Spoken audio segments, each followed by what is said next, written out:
half of history is revenge and the other half is its provocation. And that, triggered a lot of, because so much of what we see, and it's an amazing historical study, and so much of it brings in revenge and provocation. So, but no, it's fascinating. And part of the book that I enjoyed is that he tells you other studies that he's read that led him to narrate, some particular story.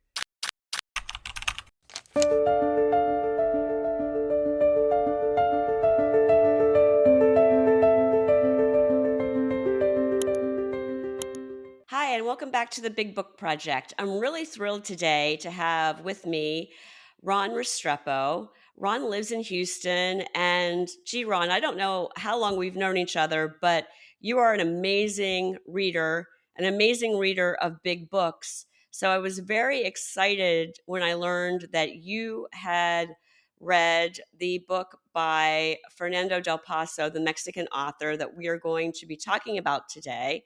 And specifically his book called News from the Empire. So, welcome, Ron. I guess our viewers can see that you are joining us from your law office. It looks very austere and professional there. Well, I'm glad that looks may be deceiving, but no, it's really an honor, and I'm thrilled to be on to talk to you, Lori. I know we first met on Twitter back when it was even more book Twitter. We've had an opportunity to meet a few times in Dallas for the Hay Festival and other events. So it's a delight to talk to you. I've listened to you on many podcasts, so this is just a true delight. Well, I really appreciate the time that you took to, first of all, read this chunky guy. Yeah. It's not a short read, and it's not a quick read. Um, and we'll talk a little bit about that. I guess just to orient our listeners a little bit, I'll say that Fernando del Paso was born in Mexico City in 1935. He died in 2018. As a native of Mexico City, he wrote some poetry, but he's mostly known for his four major novels. The first one was Jose Trigo, which he published in 1966. I don't believe that that's been translated into English. Second is Palinuro of Mexico, which he published in 1977. And an organization that you serve on the board of, Ron, Deep Vellum, just recently reissued Palinuro of Mexico, another chunky guy, Yeah. in December of last year, and I had the good fortune to be able to review this book by Del Paso for the Southwest Review's winter edition last year. And then he also, this is interesting and really intriguing, published a book called Linda 67, The History of a Crime. That was published in 1995. It's shorter, it's only about 400 pages, but it's a noir. And it's about a husband that murders his wife. And I'm really interested in that. I hope someone is going to take up the challenge to translate that into English as well.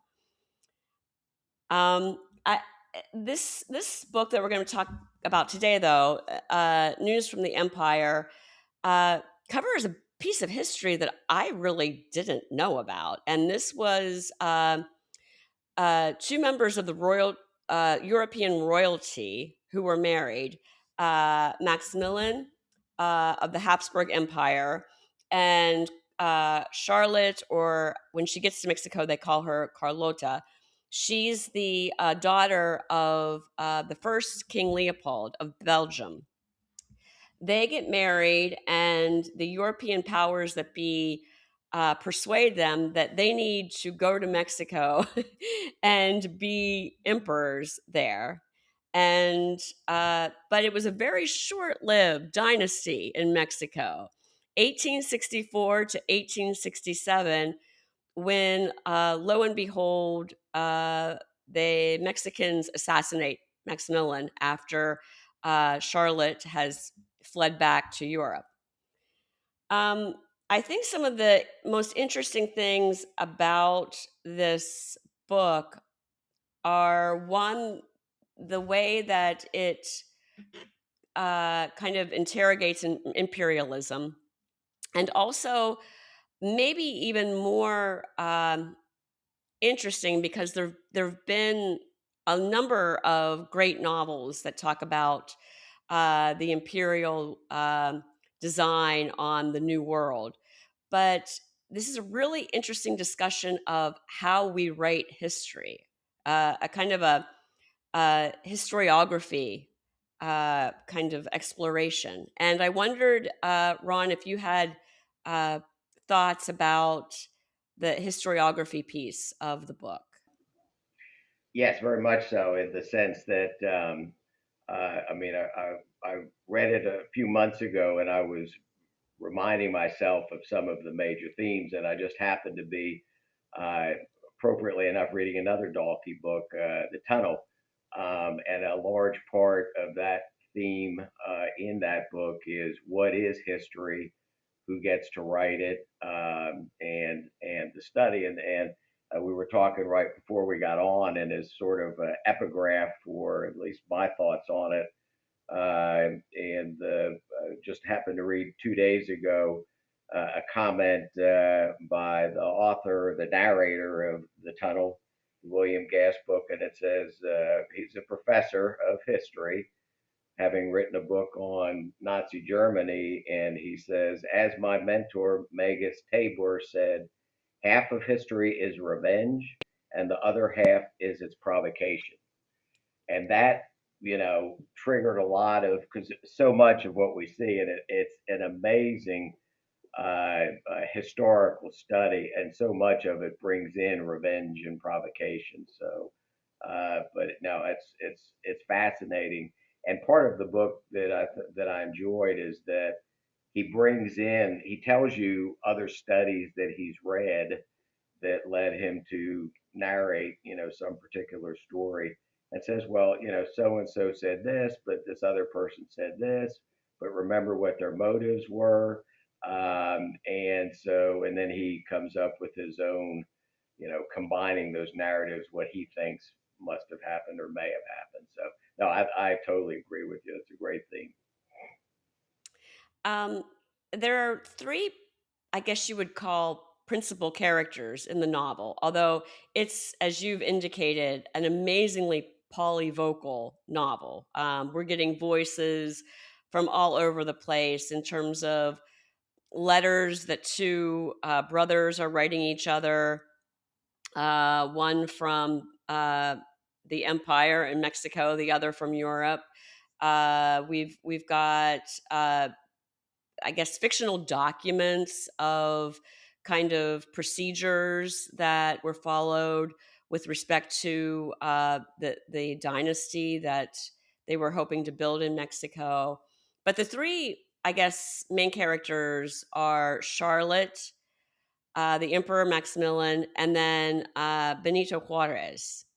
And I really strongly feel that this is mostly Charlotte's book, in part because we've got uh, the kind of the current time frame, 1864 to 1865, or 1864 to 1867, and a little bit before that when they're preparing to come to Mexico.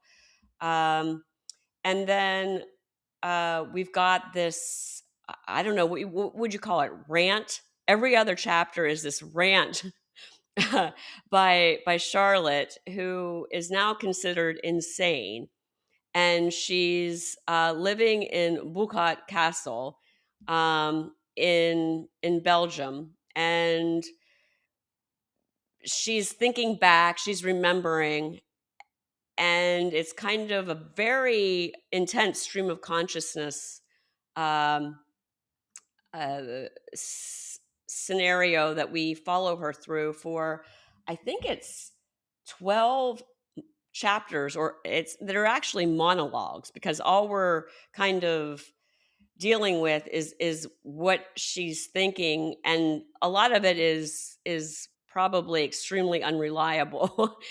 But any thoughts on why Del Paso decided, oh, it's Charlotte that I want to focus on versus the emperor? I've read several things that essentially that he was really interested in giving the history from a female perspective, and to have the female being the narrative voice, which again is somewhat unusual from a historical standpoint. But I think the choice also gives, I mean, the historical sweep is just awesome. I mean, I mean, each page is just so dense with historical facts, and so. But one of the things I think that allows him to do is because she ultimately dies in 1927. So it allows him not only to uh, bring us the lead in how it came to be that she and Maximilian went to Mexico to create the empire, as far and what happened during the 3 years that you mentioned, 1864 to 1867. But it allows the narrator then to fill in a lot of things as far as what happened between 1867 and 1927 in the sort of the interwar period. And so you get all these additional items in there about when planes came in and certain things that came in at various points, and it really then brings it full circle because that's where they started happily before they left for Mexico, and she's back there to tell the story and the rants, as you appropriately said. Yeah, one of the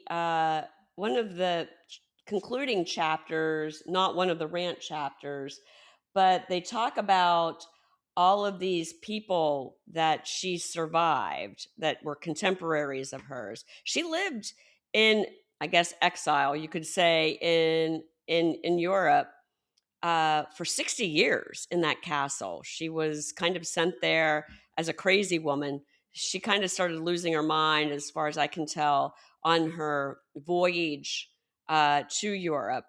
She had gone there to uh, to persuade the French king and the Pope that they needed to remain active and involved in Mexican affairs and to help them remain in power in Mexico.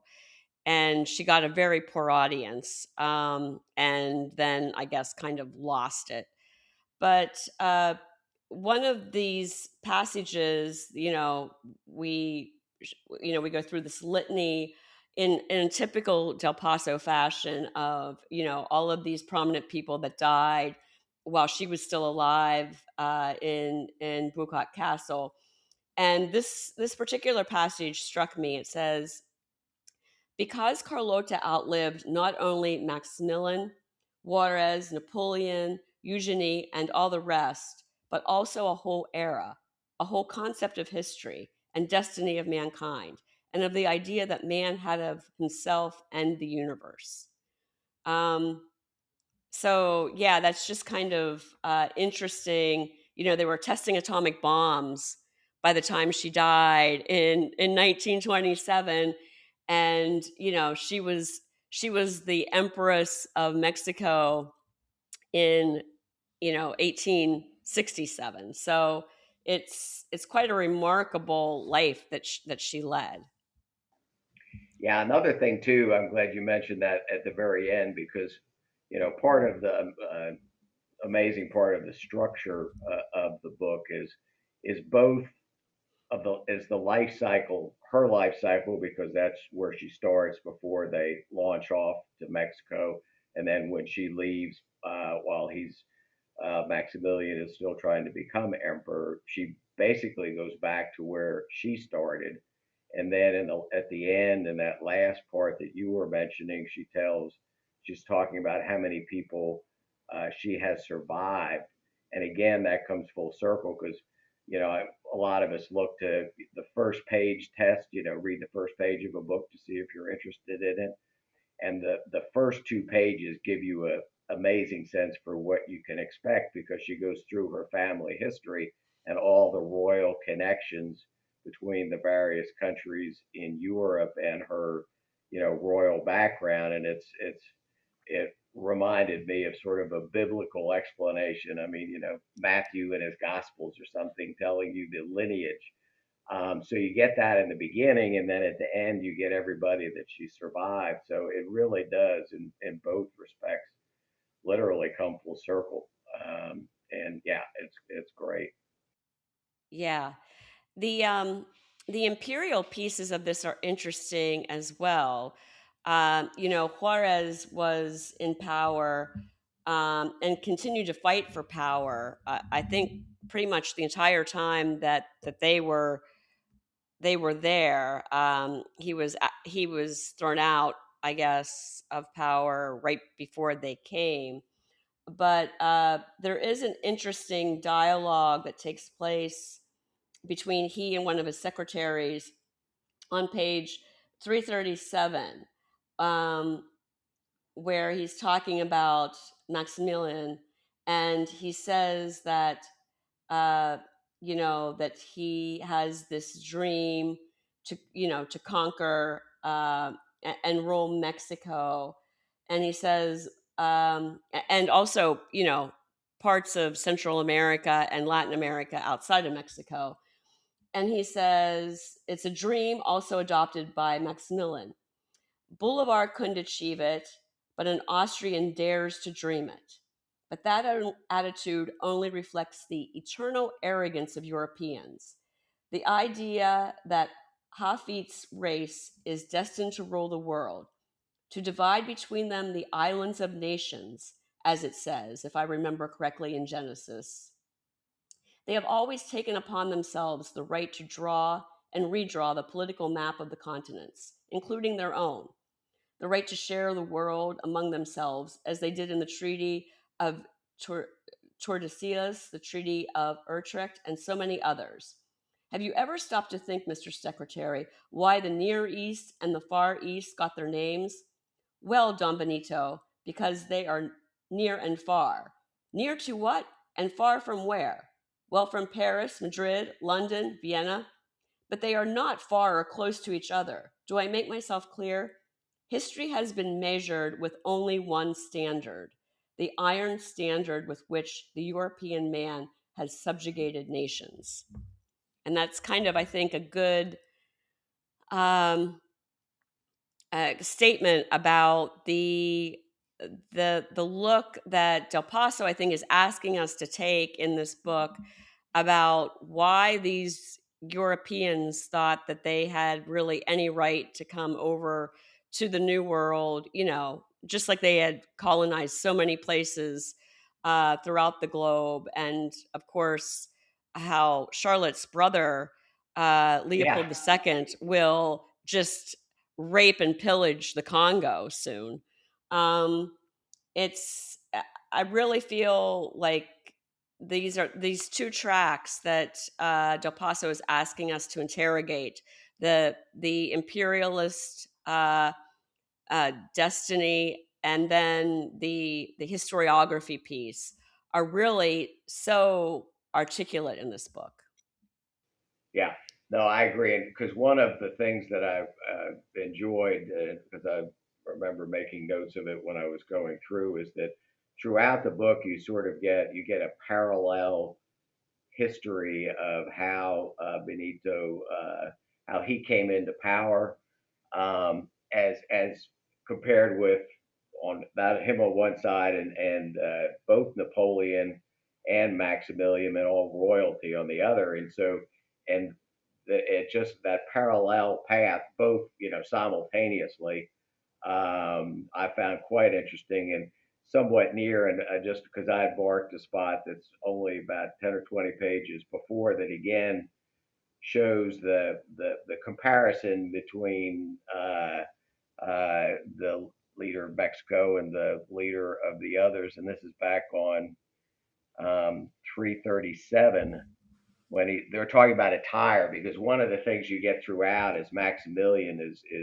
always, he seems more interested in how his support group will be attired than he is in necessarily in battles. He's always talking about, and he's literally drawing up costumes for them, and not only what colors but what fabrics and everything, uh, so that he's got figured out exactly what they would look like. And then back on 327, it's because I love the conversations between with the what's he calling the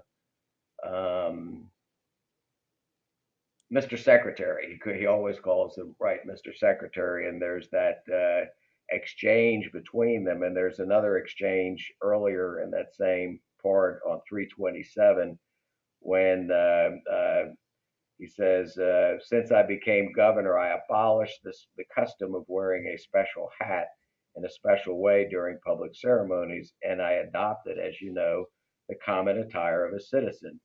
And I lived at home without guards or any kind of escort." Secretary says, "I know, Don Benito, I know it. And you know why? Because I'm convinced that any responsibility of a ruler comes from the law, from his proper conduct, and not from suits or military gear more appropriate for the stage. But they need those things, Mr. President." "Who does? You mean Maximilian and Carlotta?" "Yes, Don Benito. They need the ostentation, the pomp, because that's what they are, rulers on a stage." "That's quite correct, Mr. Secretary." So again, you see that same, dichotomy between uh, the two sides, if you will, in the battle that we see between Benito Juarez and Maximilian. So yeah, that comparison is consistent throughout, and really brings it into play. One of the questions that the book presents as well is whether whether Maximilian uh, kind of created his own tragedy, because he does get executed, and in a pretty horrible but very formal kind of way. And his body gets, I don't know, they try to preserve parts of it, and it Yeah, doesn't go so well. Uh, but is he a victim of fate, or did he make this fate? yeah, that's a good question. I think some of both. I mean, because when he started out, I mean, first there was the drive to be emperor. I mean, he was got caught in the situation of being the second son, which means he couldn't assume the throne in Austria. So he was looking around for an empire. And it just so happened that the conservative side of the Mexican population, the rich conservatives, they were looking for an emperor. And he had some connection to Mexico in the past or through his family. So they thought, aha, he'll be the perfect emperor.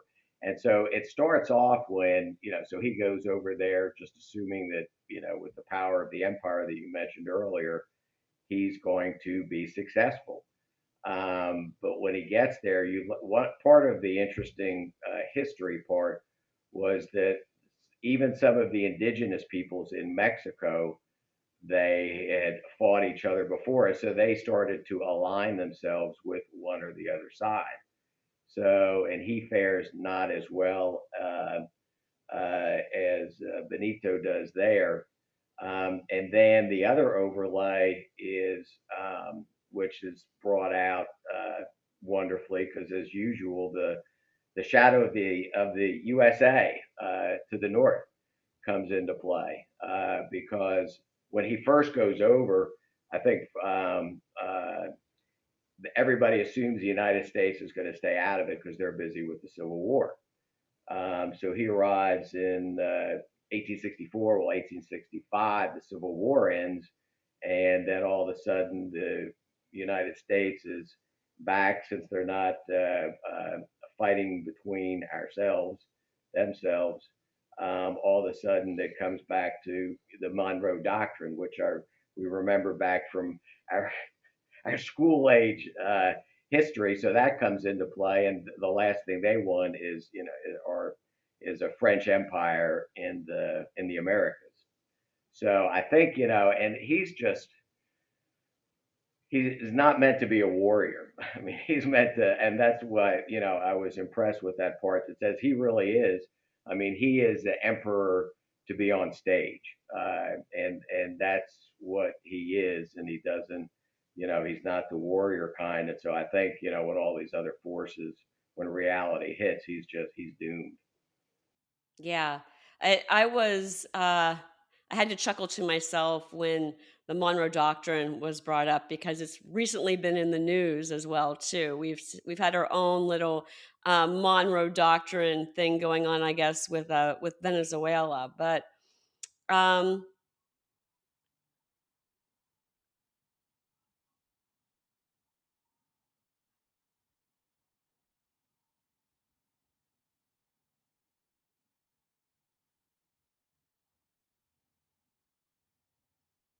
yeah.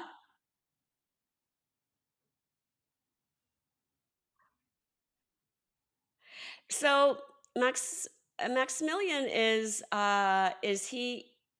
he's impotent kind of figuratively and maybe also literally. They don't have any kids, and that becomes a problem too. And this very weird thing happens where there's the former emperor, the first emperor of Mexico was the Spaniard named Iturbide, or how is it? Do you know how to pronounce it? I think it's Iturbide, and I think, yeah, if you're back, yeah. he's got a son, and then well, the his these two grandsons of the former emperor, uh, they they're cousins, Augustine and Salvador, and Maximilian and Carlota adopt them. It seems uh, kind of at the uh, at the disapproval of Augustine's mother, who's an American, actually. And the reason that they adopt them is because it becomes clear that they're not going to have their own kids. And he needs, Maximilian needs a legacy. He doesn't want his elder brother's children to kind of lay claim to this dynasty he thinks he's creating in the new world. So, yeah, I thought that was a very strange, but actually factually true incident. Yeah, and one of the just having read several books, and I just finished up a little while ago Marzo, which also gets into the royalty in Europe. And one of the things I found fascinating is that when it comes to making sure that your legacy is in place through that you have somebody who survives you that can continue the royal heading up of a country, it's sort of pick and choose. I mean, there all of a sudden it was better. They would pick up the illegitimate children. All of a sudden became important because there was no legitimate children to continue the legacy, if you will. And so it really comes down to it. I think what you mentioned is another example of it's so important to continue the legacy and have your blood, not necessarily your bloodline, somebody who's your child, uh, adopted or otherwise, to continue it. And so, and the games that they'll go to make sure that that happens. And you're right, I'd forgotten about that. That's what happens with the adoption, just so that they'll be in place to continue his emperor. Yeah, and then it's rather humorous because in 67, before he's assassinated, Maximilian is contemplating abdicating. He can see that like the French are pulling out. They no longer want to support the effort. Um, and the Catholic Church is mad at him because he's kind of opened up this worship the way you want to, accepting all religions kind of thing, which from a practical matter you would understand, like, yeah, I've kind of got to do that. But it Yeah, really did not sit well with the Pope and the Catholics back home. And so he decides that he's going to go to Europe as well. And before he starts the journey, which he never gets out of Mexico because they arrest him, but he gives back this adopted child to the parents, which is kind of weird. But I think and I that was guess that's probably, I think actually true too. when he was negotiating, I think he needed to do that, as I recall. He was trying to negotiate with his brother to get back into the line. If the brother died or whatever, just to get in that line to become, the head of Austria, the king. And so, but his brother said, "No, I told you, when you wanted to go off and be emperor of Mexico, that you would lose any right to assume the throne." And so he was trying to negotiate back, and the only way he could do that, because if he had children, then they could continue to be the royal line in Austria. And then so when his brother said no, so that negotiation didn't go well either. Yeah, and I mentioned Maximilian's literal possible impotency. There seems to be, we understand from all of the voices that we're hearing around the royal family in Mexico that maybe he's impotent, but then he's thought to be having all of these affairs when he leaves Mexico City, and Charlotte is left behind.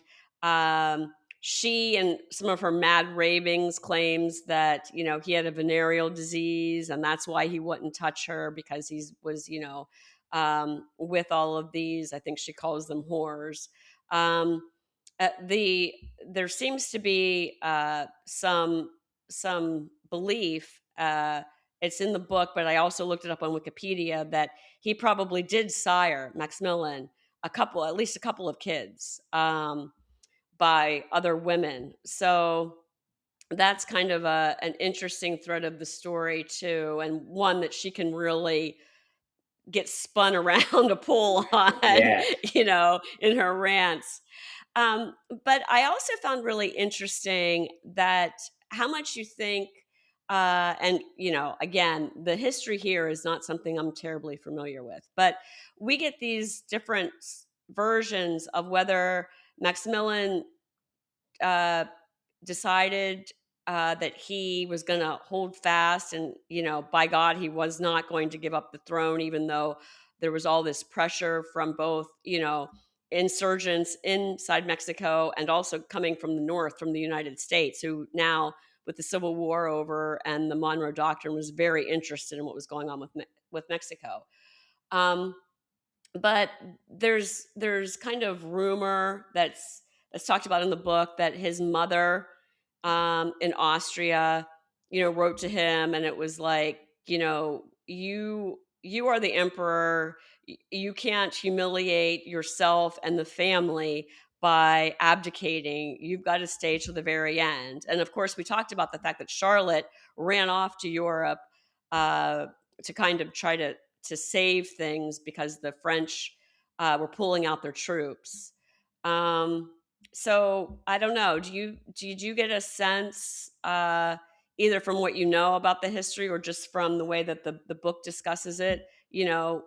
What the truth might be, or I guess that's kind of a stupid question because we've been talking most of this time about, Yeah. like, how history is written, right? And how it's so interesting what is the truth of, and what is the historical fact, because what is a historical fact? That seems to be what could be the theme of this entire novel. Yeah. And yes, because, I mean, in the sense, I mean, what if I heard Hernan Diaz talk once, and they said, "How do you pick your topics?" And he said, "Well, I read history, and I read stories of history, and I find a gap, and I fill in the gap."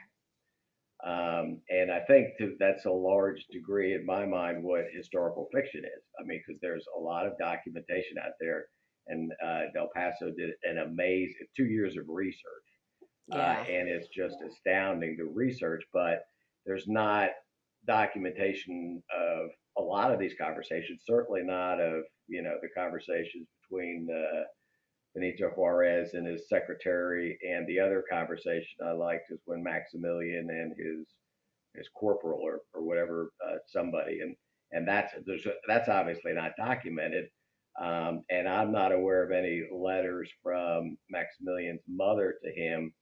um, but that's almost what you feel, because he doesn't have a path out. His brother said, "Nope, you're not gonna back in line for the Austrian throne," and he's and so pride kicks in, and he sort of backs into a corner, and there's two ways to go, and he decides to do it with some level of pride.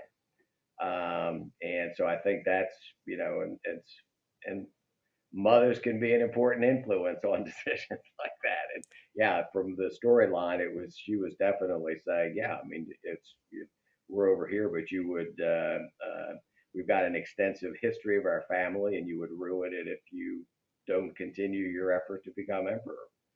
So I think that's what would seem to be driving him. Yeah.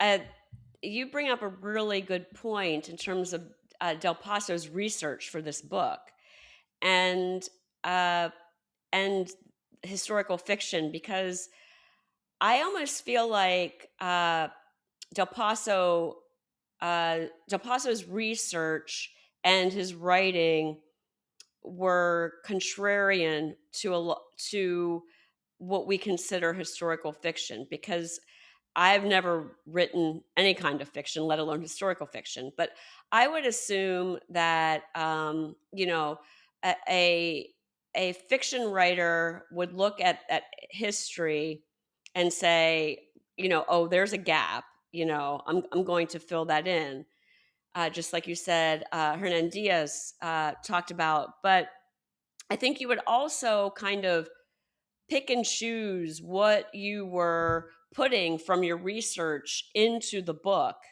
to kind of support the way you were filling in the gap.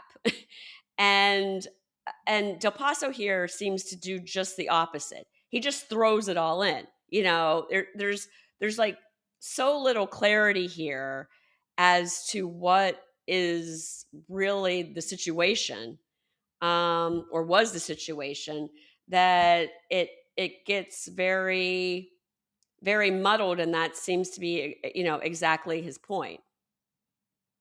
No, I agree. I read one review that I think it was the LA Times, but anyway, it was shortly after the book came out, and the reviewer described him as as the narrator, as almost like, a perfect narrator, of fully in the sense that, you always, in the sense that, I mean, there are discussions about conflicting historical accounts or descriptions of the motives of a particular person, and our narrator lays them both out. Says, well, here's what this one person said, and here's what this other person said, but this one person comes from this background with this motive, and this other person comes from this background and this motive. So you decide. And I thought, when they talked about almost that he's a very reliable narrator, which is, because you're not just getting one side of it, and it's I thought a fascinating way to approach it that reflects the research that he did to come up with those different versions of the same historical fact. Yeah, the way that the book kind of, there's 23 chapters in all, and I think we've got um 12 chapters of these historical pieces, told in a variety of different voices, not just Maximilian and Charlotte and Juarez, but all different people that maybe were high ranking, low ranking, Europeans, Mexican nationals. And then you've got those, as we said, alternating between these chapters that are Charlotte or Carlota's rants.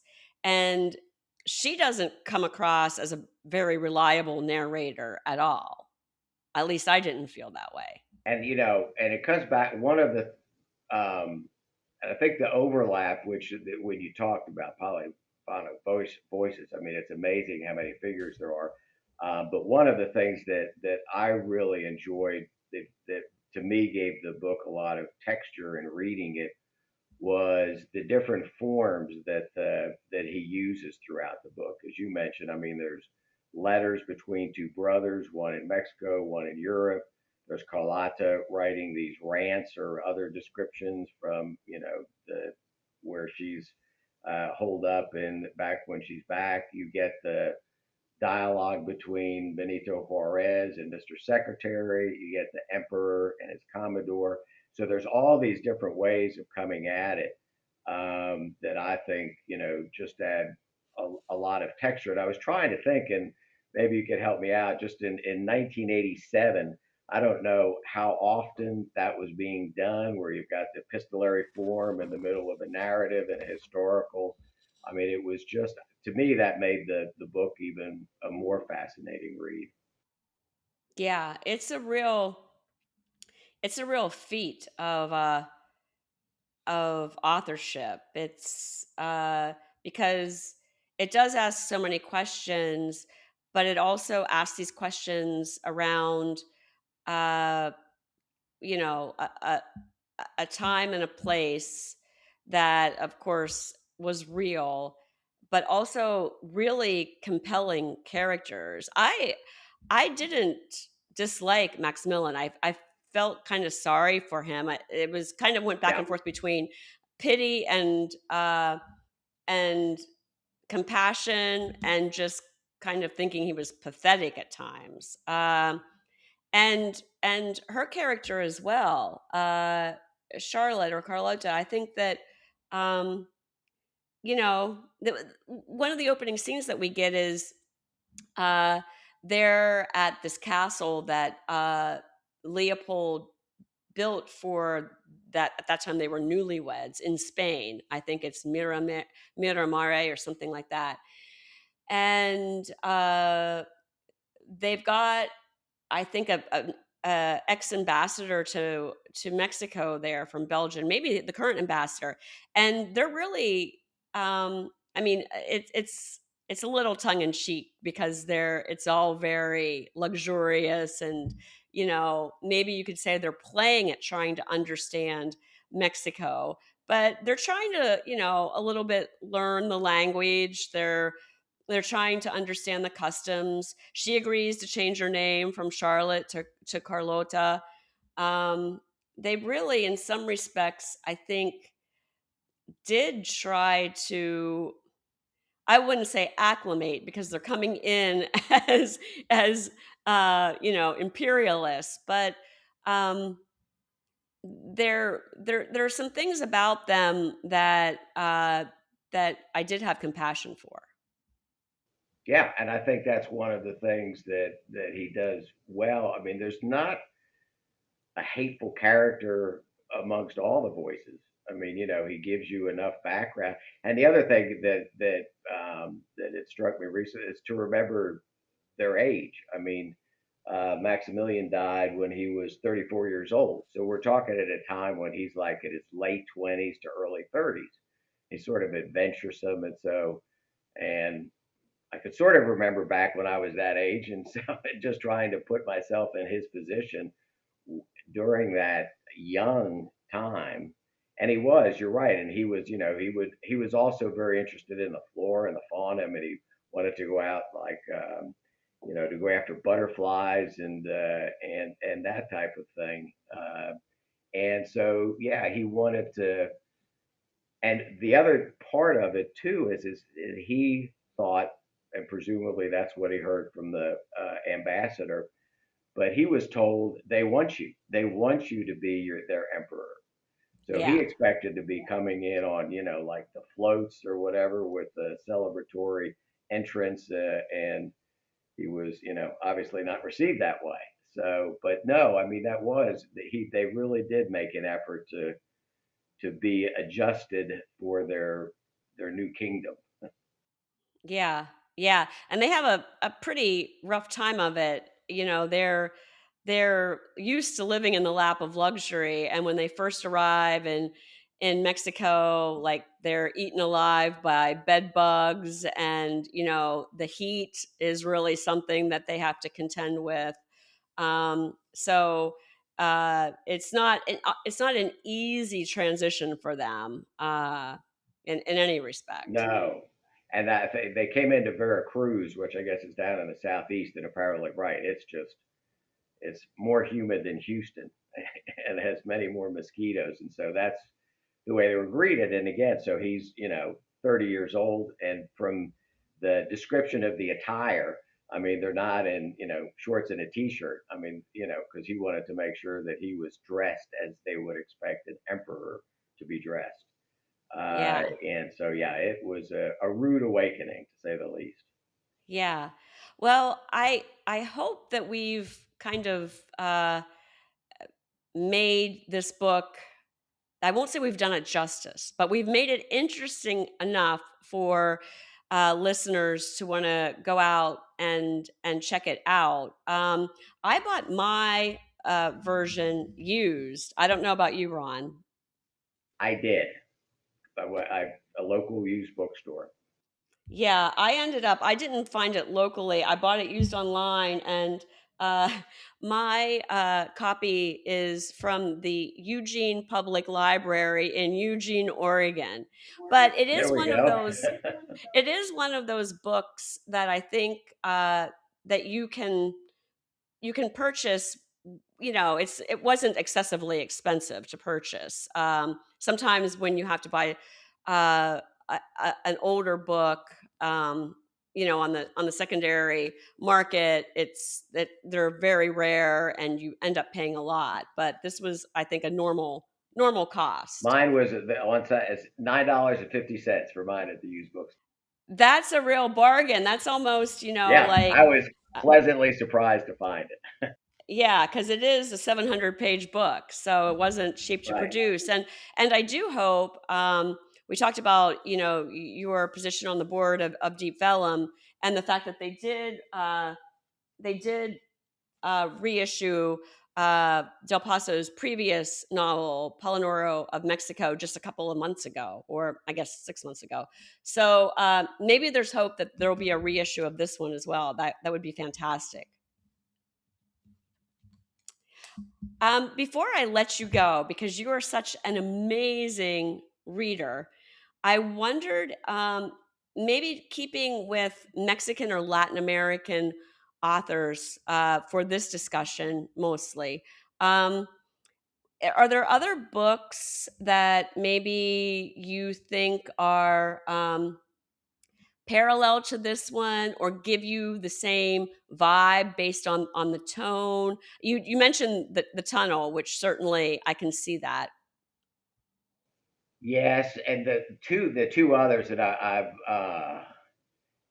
going to have to get my phone, but the one that I told you, that Katie Whittemore, I think it's an open letter book. Katie Whittemore translated it, and it won. I think it was at the Hay Festival 2 years ago, a year or so ago. That's what 2 years ago, I think, when I was up there, and I can't remember the name of it right now, but it is um, fantastic in the sense that it's like there's two wands. It starts out one fellow's in a bar and he goes after uh, the other wand, but it literally covers, and it's a lot shorter. It's 250 pages, 300 pages, or whatever. He leaves Mexico to find the other wand, and it literally takes him throughout the entire Mexico until he comes to the border where he's in current times, the first presidency of our current president. And it's very good. The other one too, that sort of led me into this, and which I had read shortly before this, was Yuri Herrera's book on. It's actually in what's the name of it? Because he talks about the 2 years Benito Juarez spent in Season of the Swamp. Yuri Herrera. It's translated as well. And what he did was, before Benito Juarez uh, assumed the presidency in Mexico.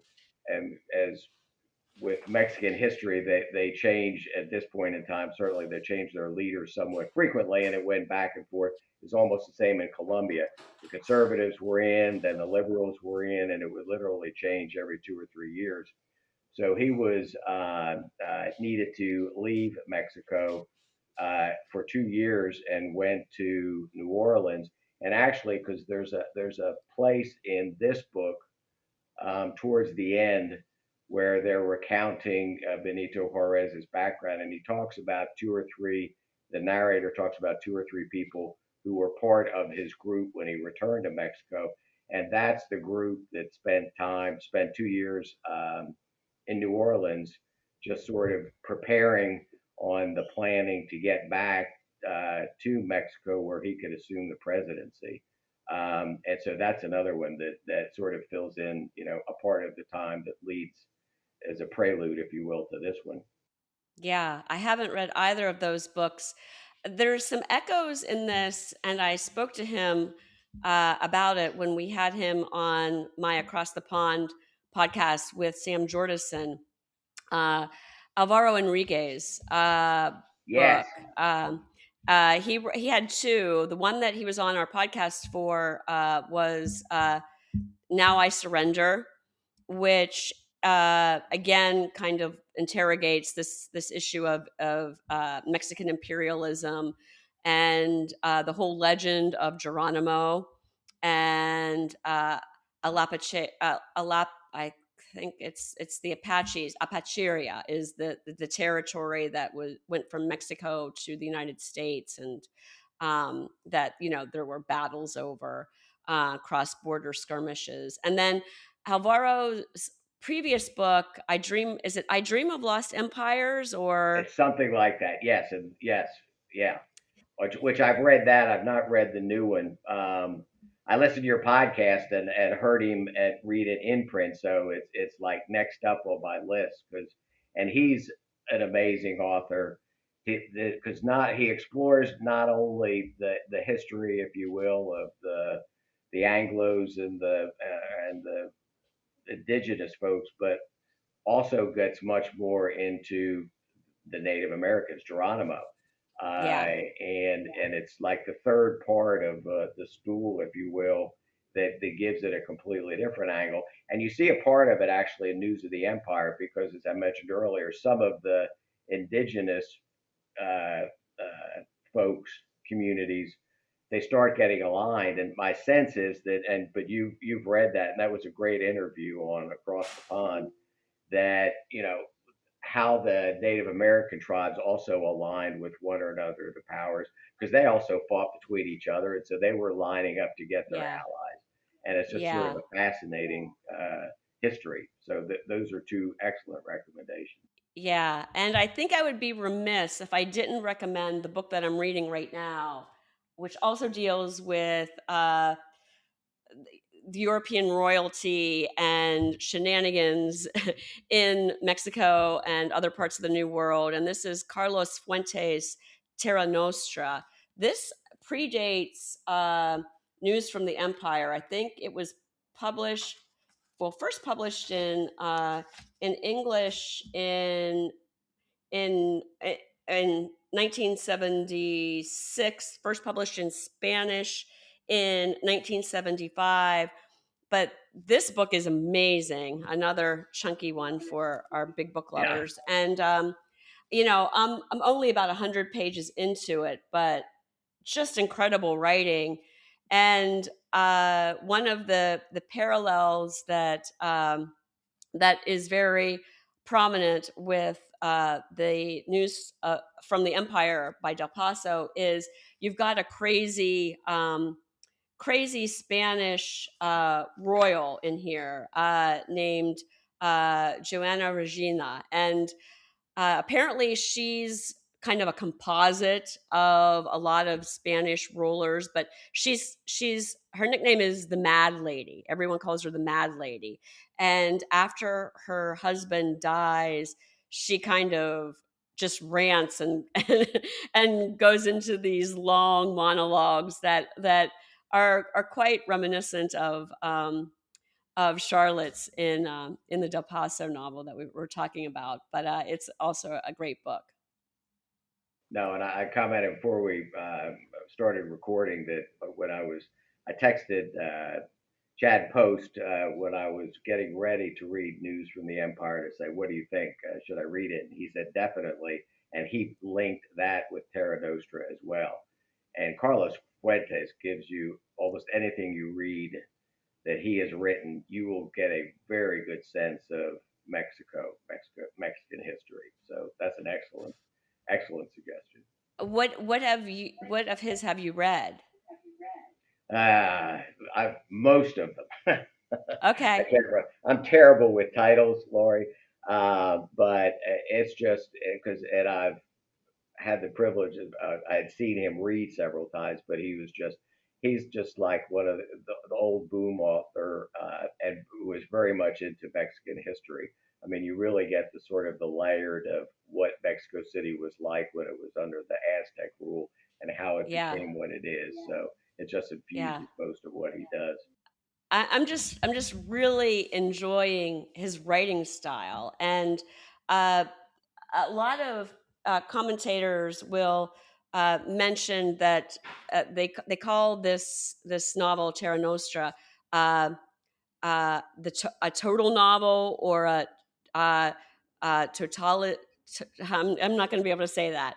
Total, maybe totalizing novel, and that's also the description that they use for News from the Empire too. So, Ron, thank you so much for coming on to talk about this with me. I really had fun talking to you, and I really had fun reading the book. And maybe we'll get some enthusiasm going for Del Paso. I think that would be a great thing.